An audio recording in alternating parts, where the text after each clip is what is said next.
Hello, this is the third part on the ZDEXE manual and how to work with it. Today I would like to talk about the myths themselves that are in this supplement, because they are precisely what the ZDEXE program was created for.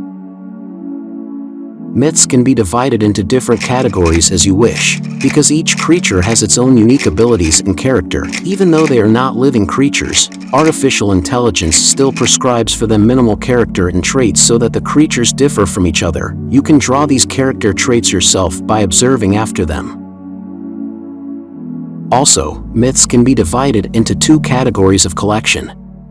So far we have only two collections, ZDProject and Operator. The myths from the ZDProject collection have less aggressive characters towards the player. Some of them are very easy to deal with and remove from your territory. You can also have normal conversations with some of them and learn useful information about other myths and events. It's worth talking about the Operator collection in the next part because it is a branch of the general plot and concept and is a more hardcore version of the collections. Do not delete the program, it will cause irreversible consequences. Incorrect deletion will lead to you starting hard mode Operator. Do not accept consent. The first character we created was ZDEXE. His concept changed several times, but in the end we came to the main idea of artificial intelligence that should designate itself. ZD is a shell of artificial intelligence that comes up with the plot itself for mod history.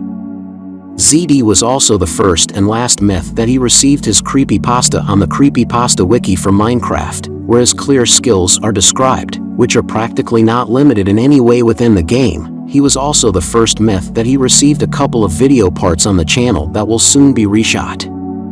The second myth was Transparent Fog, which we came up with as a greeting for the new year, but was accidentally added to the collection as a winter-type myth. All his abilities can be seen in the video, which we hardly changed, only adding a little to them. The next myth has no name, and we give this opportunity to our players that they can give it a name themselves. The myth was first created as a monster made of moss, and then acquired the property of water so as not to create a myth of the water type, because where there is moss there is water. Among his abilities are infection of vegetation and water floods and frequent rains. It is very easy to fight off him. You just have to set fire to the area around you or go near something burning. Even a torch will do.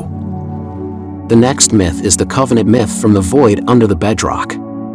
He appears only when there are many holes in the world, broken chunks into the void. His task is to infect everything with lifeless blocks and destroy all living entities that he encounters. But you can also establish friendly relations with him if you try to establish contact with him. The last myth is the Amethyst monster, but it is not as dangerous as the others since it is the only kind character towards the players. This myth is infected in the amethyst bells when animals and mobs fall there, creating a new organism inside. Therefore the myth itself can infect everything around with amethyst bells, creating beautiful landscapes from it.